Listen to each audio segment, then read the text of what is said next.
O livro Deserto, Deserto, que vou tentar apresentar, foi escrito em 1977, logo no começo desse ano.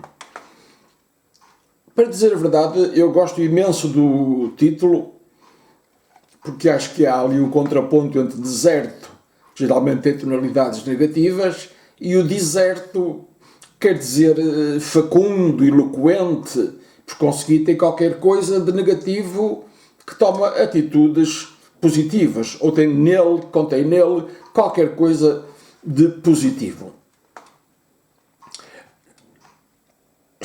Estive a ler o livro, para dizer a verdade, isto já me diz muito pouco. Mas nunca se sabe, os ouvintes, neste caso, o que é que eles pensarão do livro. Às vezes coisas que nós gostamos e que outras pessoas não gostam e vice-versa. Vou ler, não escolhi os textos ou os poemas, vou ler ao acaso. O que é como estas coisas são? Não é por acaso que eu tenho um livro chamado Ao Acaso. E vou começar até pelo último, para dizer a verdade. O livro está dividido em 3 partes, cada parte tem 30 poemas e eu vou ler o último poema da terceira parte. Não tem títulos. Hábito desejo jaz na acalmia. Êxtases de sofrimentos solitários. Anesia trivial. Sobre o vazio, dito e escrevo a palavra cruel e radical. Vida. Fingida acracia no fogo sublime que arde quando o real infrangível molda o sentido das vísceras humanas. Um poema, uma estrada. Aqui o deixo, ponto de partida para a leitura camuflada.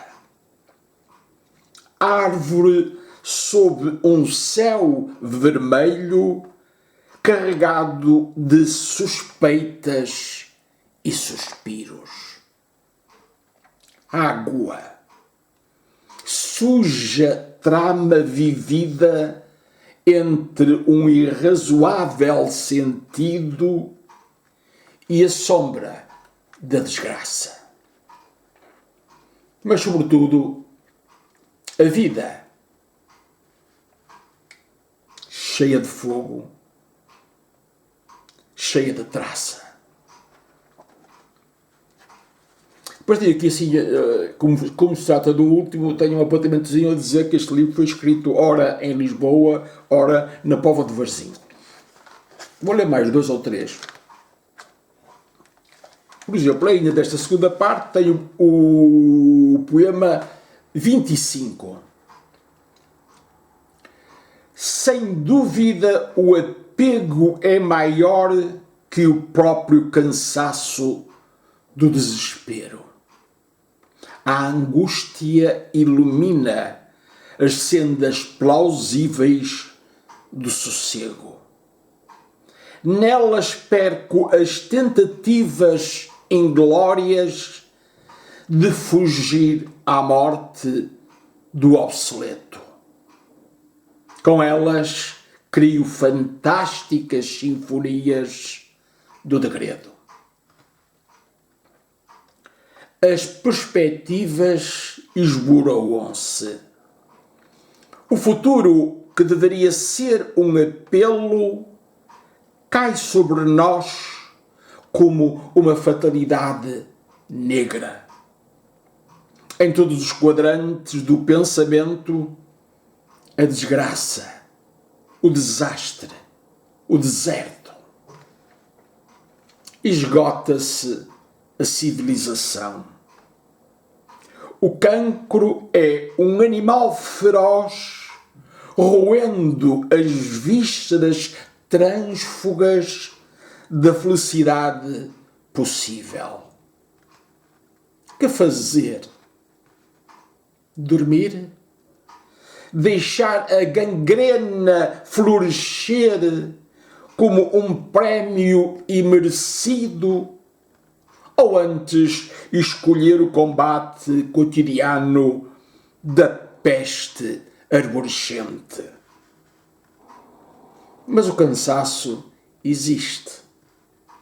Raros são os alimentos ricos em profecias humanas e serenas.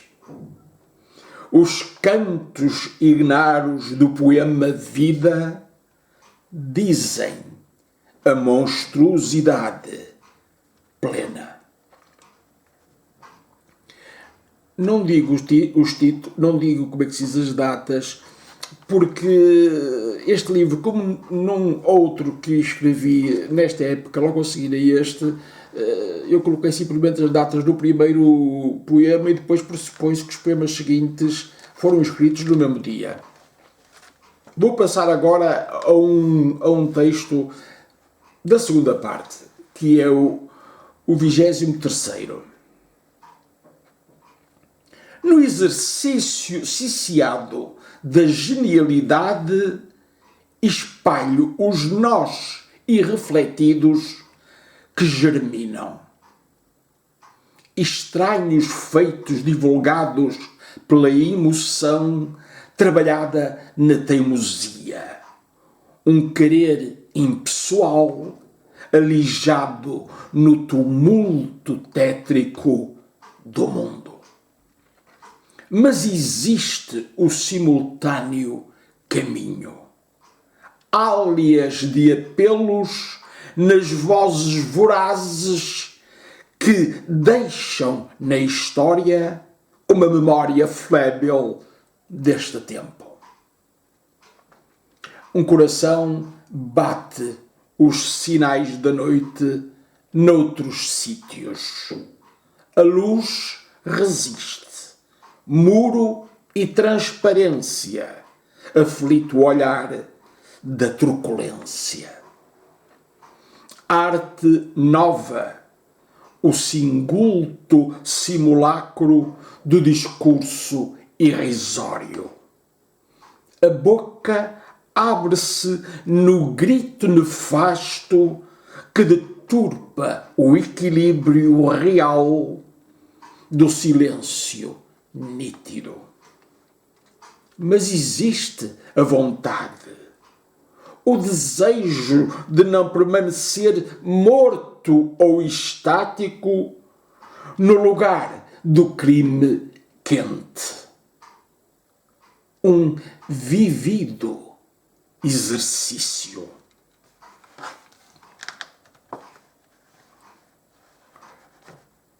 Da segunda parte ainda, o número 6, o 6º poema. Como se a harmonia fosse hoje possível num país de cadáveres e de falsos alarmes. Nem a poesia recobre a infinitude de situações que apelam para o milagre. Nem a palavra perra pode, de um salto, transfigurar o medíocre mutismo dos nossos dados na irresponsabilidade. Vejo a terra solcada de sigilos, ouço as vozes moribundas do século, sinto o ardor de um desejo rebelde, mas dificilmente colmato, o oco larvar. Destrói-se o sentido enquistado com amálgamas de estigmas.